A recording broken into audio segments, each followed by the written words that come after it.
Bonjour à tous, on se retrouve aujourd'hui pour la partie 3 de cette formation qui va être consacrée à la configuration de votre site web. Alors, dans ce chapitre, nous allons voir comment ajouter un thème qui soit attrayant et responsive. Attrayant parce qu'évidemment, on veut que l'utilisateur soit bien dessus, hein. Je vous rappelle que vraiment ce qu'on recherche, c'est que l'expérience utilisateur soit bonne. Donc on veut vraiment un site attrayant où l'utilisateur, le visiteur se sente bien. Il faut aussi que notre thème soit responsive. Donc responsive, ça veut dire adapté au mobile. Tout simplement parce que voilà, 50% du trafic vient du mobile, enfin 50% des résultats en tout cas, enfin des recherches plutôt, sont faites sur mobile. Donc voilà, ne pas avoir un site adapté au mobile, c'est vraiment se tirer une balle dans le pied. On perdra énormément de trafic et en plus Google pénalise les sites qui ne sont pas responsifs. Donc voilà, on a tout intérêt à choisir un thème responsif. On va aussi ajouter deux plugins, donc Yoast SEO et CQPress. Yoast SEO, on en parlera dans la prochaine vidéo, donc concernant l'optimisation des articles, parce que voilà, c'est ce que permet de faire Yoast SEO. Et on va aussi installer CQPress, qui est tout simplement un plugin pour sécuriser votre site web. On en reparlera un petit peu après. Et pareil pour les trois autres points, donc le passage le passage du site en HTTPS. Encore une fois, c'est un critère de référencement pour Google. C'est un petit critère de référencement, ok, c'est pas ça qui va faire que vous allez être dans le top des classements. Mais bon, voilà, c'est bien d'avoir un site HTTPS, même d'un point de vue marketing. Personnellement, je ne mets pas mes coordonnées bancaires sur un site qui n'est pas HTTPS. Donc, si vous comptez faire des ventes avec votre site, c'est quand même pas mal d'avoir un site qui est sécurisé un minimum. On va aussi modifier le permalien. Donc, le permalien, c'est bêtement l'URL qui se trouve dans la barre d'URL, tout simplement l'URL d'un article par exemple. Il y a aussi moyen de l'optimiser pour le référencement, et c'est ce qu'on fera. Et on va aussi mettre en place un Google Analytics parce que c'est important de traquer un petit peu vos visiteurs, savoir ce qu'ils font, pour par la suite optimiser justement votre site pour plaire à une majorité de visiteurs. Donc voilà pour la partie théorie, et on va se retrouver sur mon PC et je vais vous montrer ça point par point.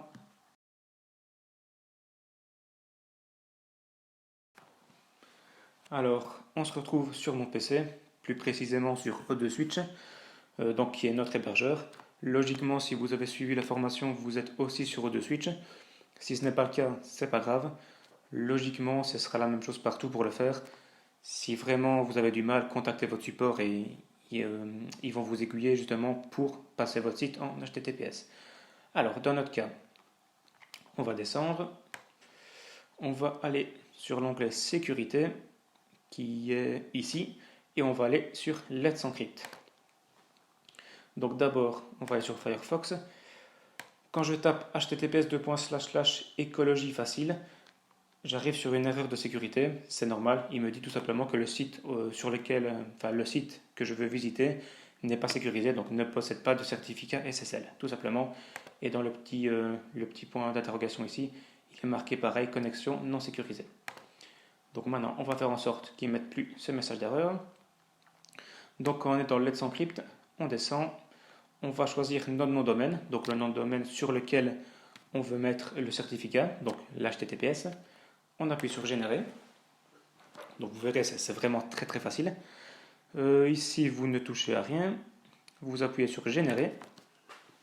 Et c'est fini. Normalement, votre site est en HTTPS, donc il n'y a vraiment rien de compliqué. Et ça résout vraiment pas mal de problèmes. Il faut savoir que déjà d'un point de vue marketing, 85% il me semble, enfin, d'après une étude, donc 85% d'acheteurs potentiels abandonnent leur achat parce que le site n'est pas sécurisé. Donc, vous imaginez 85% d'achats en moins, donc de ventes en moins pour vous, c'est énorme. Donc, on ne peut pas se permettre de ne pas avoir un site sécurisé. Donc, OK, il expire le 10 décembre. Logiquement, il faudra vérifier, mais je pense que ça se réactive tous les ans automatiquement. OK, on reva sur Firefox, on refait un F5, donc on rafraîchit la page. Et logiquement, HTTPS, peut-être qu'il est dans le cache, écologifacile.com. Ah bah, il est passé. Ok, voilà. Donc ça marche. Et on voit bien le petit cadenas qui est à côté, qui dit que notre connexion est sécurisée et notre site est bien en HTTPS. Donc voilà pour l'HTTPS. On se retrouve après et je vous montre comment installer un thème.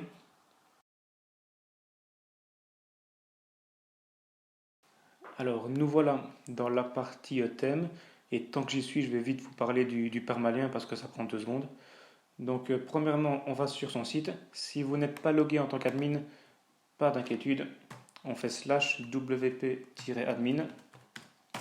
et on se log en tant qu'administrateur. Ok, donc le permalien, on va dans Réglages, permalien, et on va tout simplement le modifier. Donc actuellement, on voit qu'il est en date et titre.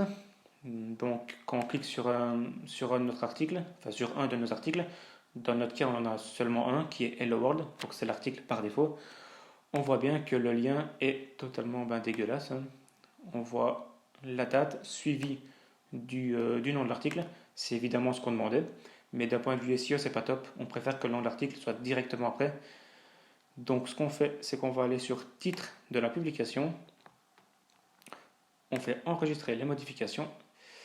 Et voilà, le permalien est configuré.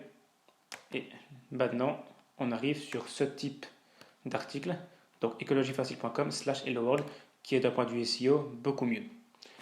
Donc ok pour le permalien. Maintenant, on va installer un thème. Donc ici, je ne vais pas vous faire un cours de WordPress, d'accord? Il y a assez de vidéos sur Internet pour ça. Je vais juste vous montrer les bases, à savoir installer un thème, un plugin. Après, vous faites ce que vous voulez. C'est vraiment très intuitif et très facile. Mais voilà, vous inquiétez pas, si vous avez des questions, j'y répondrai volontiers dans les commentaires. Alors, le thème, on va aller dans Apparence, thème. Donc je vous rappelle, il faut un thème qui soit attrayant et qui soit responsive. A priori, je pense que 80% des thèmes proposés sont responsives. Donc moi, je vais en ajouter un. Ok, on va aller dans les populaires. C'est juste pour vous montrer. On va aller prendre par exemple celui-là, Hello Elementor. Il m'a l'air magnifique. On fait installer. Vous pouvez aussi faire un aperçu si vous voulez. Donc qu'est-ce que votre site donnerait si vous installez ce thème-là. Voilà, dans mon cas, je vais juste vite fait le télécharger et l'activer. Ok, c'est fait. Du coup, maintenant, si on va sur notre site,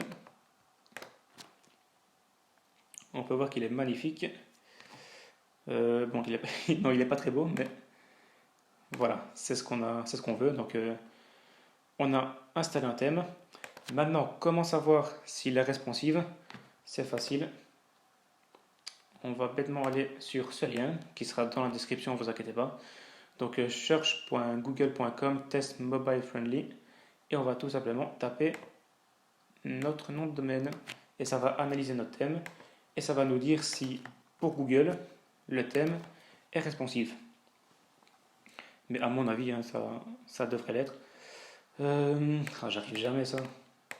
Je sais pas si c'est votre cas, mais systématiquement, ça foire. Voilà, bien ce qui me semblait. Nice. Ok, il va analyser notre thème et on aura un résultat. Logiquement, connaissant le développeur, donc c'est Elementor, c'est assez connu évidemment. Elementor, vous connaissez peut-être pas, mais voilà, c'est une pointure dans tout ce qui est landing page et constructeur de page de façon générale. Donc à mon avis, les connaissants, voilà. Et ça nous met page adaptée au mobile. Donc si vous trouvez votre thème attrayant, d'accord, qui évidemment est plus ou moins dans la bonne niche, si vous mettez un truc de sport alors que vous êtes dans la niche du chien, voilà, il peut avoir des trucs un petit peu bizarres, quoi. Mais voilà, si pour vous, en tout cas, il est attrayant, vous avez envie de passer du temps dessus et que en plus Google dit qu'il est responsive, bah, félicitations, vous avez trouvé votre thème.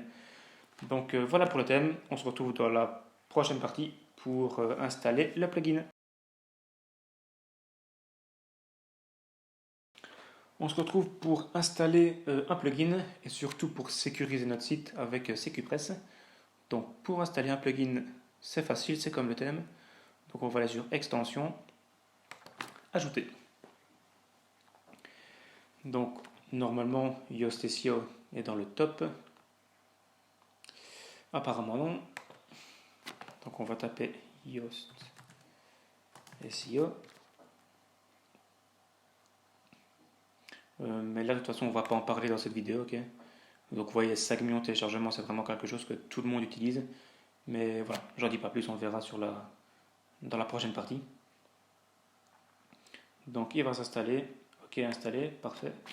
Et on va aller installer CQPress, qui lui va être va être là pour sécuriser notre site et je vais vous faire la démo tout de suite. Ok, il s'installe également. On va aller sur extension installée et on va aller activer tout ça. On aurait pu le faire directement depuis le téléchargeur, mais bon voilà, on va le faire par ici, c'est pareil. Donc CQPress et Yoast SEO. On va activer, appliquer. Et voilà, donc Yoast SEO, comme je disais, on ne va pas y toucher. SecurePress, en revanche, on va aller configurer tout ça. Donc on va être en scanner, ok, et on va scanner notre site. Logiquement, il devrait avoir pas mal d'erreurs.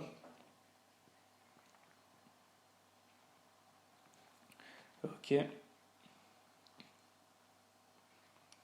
Ok, Donc, il y a 18 éléments qui ont été scannés et qui sont bons sur 35, ça va. Donc, on va aller modifier tout ça. On va faire prochaine étape. Donc, il y a tout ce qui est côté client, donc côté WordPress, on va laisser CQPress le modifier. Après, il y a des choses qui se font côté serveur. Je vais vous montrer quelques trucs, mais voilà, si vous y connaissez pas trop, je vous invite à ne pas le faire du tout. Donc, évidemment, il faut la version pro pour que ça corrige automatiquement. Je vous conseille pas du tout de l'acheter, ça sert à rien. Parce que si on fait prochaine étape encore, il nous propose des solutions. Alors, on voit qu'il y a 17 erreurs. Donc, système de double authentification, on fait ignorer parce qu'on ne peut pas le faire parce qu'il faut la version pro. Cacher les erreurs de la page, ça on peut faire corriger et continuer. Supprimer les plugins qui ne servent à rien, ok. Et le de lui, ça ne nous sert à rien. Corriger, continuer, donc on va le supprimer. Supprimer les plugins et thèmes inactifs. Donc ces deux thèmes-là, on ne les utilise pas, on peut les supprimer. Et le de lui, on peut le supprimer.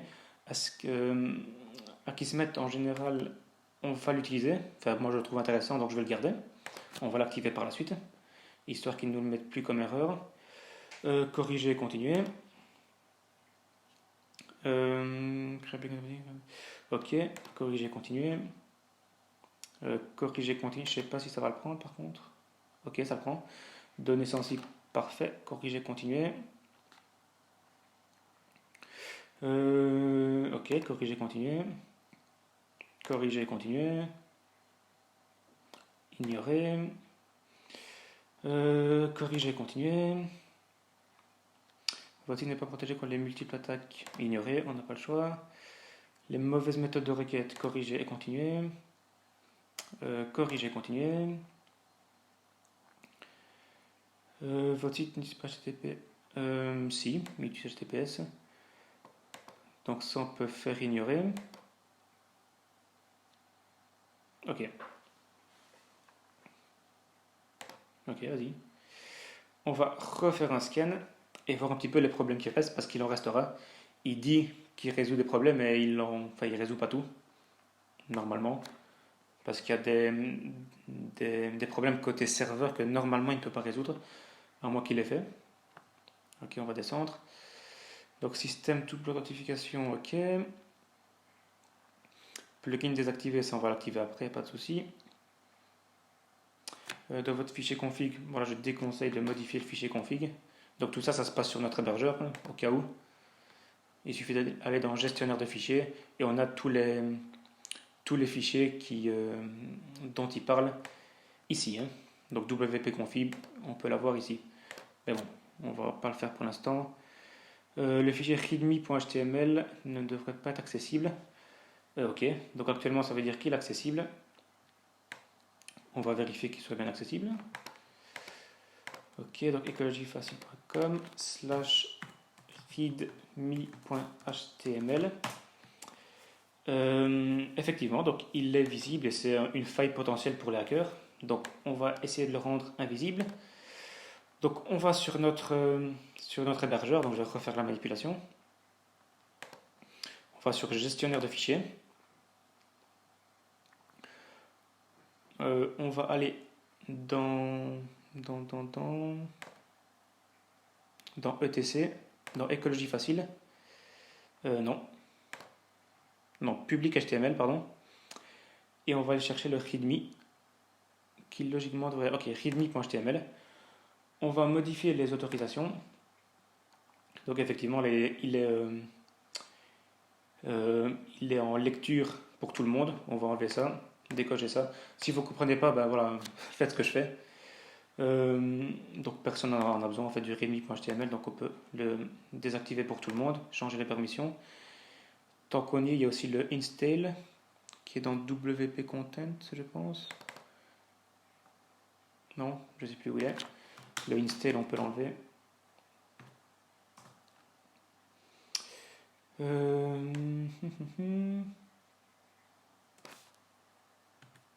Où est-ce qu'il est celui-là?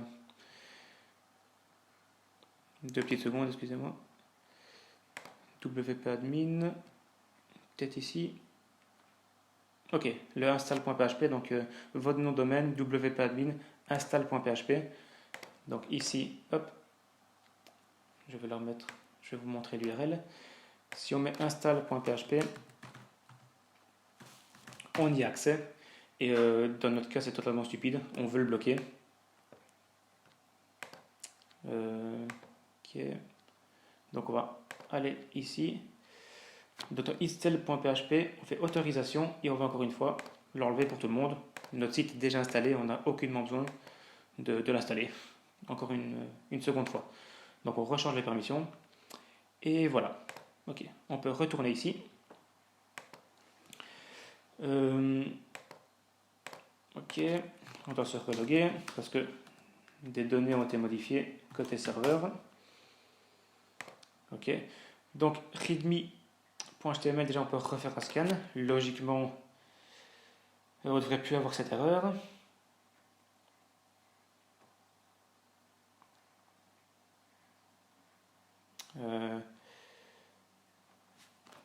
Ok, on a encore l'erreur, mais c'est juste le temps que le serveur donne l'info, c'est pas grave.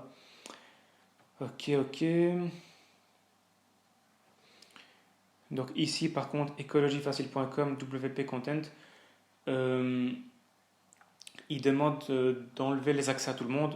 Je pense pas qu'il faille le faire, parce que si vous voulez uploader des fichiers, ça passe forcément par ce lien-là. Donc si vous voulez rajouter des médias comme des vidéos et des images, vous devrez le faire. Donc voilà, ne modifiez pas les autorisations de ce chemin d'accès. Install.php, on l'a aussi, on a enlevé les autorisations. Ok, donc notre site m'a l'air sécurisé. Excusez-moi pour cette petite coupure, j'ai reçu un appel important. Donc comme je le disais, notre site est actuellement sécurisé.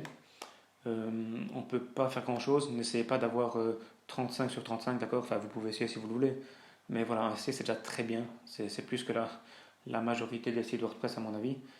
Et d'ailleurs, lors de mon appel, hop, le readme.html a bien été bloqué. Donc voilà, ça fait une faille de sécurité en moins que les hackers pourront exploiter. Ok. Voilà, je pense qu'on a fini pour CQPress. C'est vraiment une grosse épine du pied qu'on vient s'enlever parce que quand tous nos revenus, reposent sur un seul site et que ce site se fait hacker, c'est vraiment pas marrant. Donc là, voilà, on peut vraiment commencer notre aventure sereinement. Point de vue sécurité, on est plutôt bien. Toujours faire attention, hein, comme on dit, la plus grosse faille de sécurité, c'est l'utilisateur lui-même. Donc faites évidemment attention à ce que vous faites, mais a priori, là, les hackers auront vraiment du mal à pirater votre site. Voilà, donc c'est tout pour les plugins et CQPress. On se retrouve dans la prochaine partie pour installer Google Analytics. Alors nous voilà dans la dernière partie sur l'installation de Google Analytics.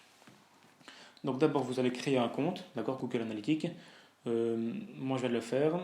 Et après il va vous donner un code de suivi, tout simplement. Ce code sera à mettre sur votre hébergeur. Il y a d'autres manières de le faire, hein, mais moi je vais le faire via l'hébergeur, histoire que Google puisse récupérer les données de votre site. Alors déjà, vous allez télécharger ce site, donc Tag Assistant. C'est pour voir s'il y a effectivement oui ou non un code de suivi sur une page internet. Donc pour ma part, hop, donc on est sur écologiefacile.com. Je vais appuyer sur Tag et on voit résultat donc qu'il n'y a pas de tag sur cette page et c'est normal, on ne l'a pas encore installé, mais c'est de cette façon qu'on va vérifier si il est bien installé ou non. Parce qu'il faut savoir qu'il faut en général 4-5 heures je pense Je ne pense pas que ça se fasse immédiatement, en tout cas, quand on a uploadé le code sur le serveur. Ok, donc quand on a notre code, on va sélectionner et le copier, tout simplement. On va aller sur notre site, encore une fois, générer le fichier, gestionnaire de fichiers, pardon. On va aller sur public HTML. Donc là, on va aller dans WP Content, parce qu'en fait, on va le mettre dans le header. Donc le header, c'est la partie haute du site. Okay, dans la partie haute du site, mettre de notre thème. Donc notre thème à nous, c'est Elementor, si ça veut bien aller. Ok, Hello Elementor. On va le mettre dans le header. Donc header, il est ici. On fait modifier. Vous verrez, c'est aussi très très facile. Edit. Ok, edit, il est ici. Donc ça, c'est notre header. On va le mettre hop, ici. Donc on voit qu'il y a une balise id et une balise avec un slash qui annonce la fermeture de cette balise. Et on va tout simplement la coller ici. Boum. Tout simplement. On va enregistrer les modifications. Et voilà, c'est aussi simple que ça. Là, on vient d'installer le code de suivi. Donc maintenant, si on rafraîchit la page et qu'on demande au tag s'il trouve bien un code de suivi, il dit qu'il trouve bien un code de suivi, tout simplement. Et là, on voit qu'il y a le lien qui n'a pas encore été fait.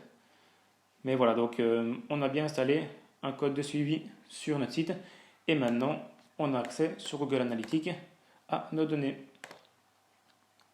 Donc on va dans Accueil. Donc évidemment, il n'y a personne qui va sur le site, donc on n'aura pas encore de données. Allez. Et là, maintenant, si des gens vont sur le site, ben voilà, utilisateur actif, actuellement 1, donc c'était moi, mais ça ne s'est pas encore rafraîchi. Donc voilà, notre Google Analytics est bien en place. Donc vous avez vu, c'est vraiment très facile et c'est très important. Voilà ce qui clôt ce gros chapitre quand même. Et on se retrouve la semaine prochaine pour l'optimisation des articles.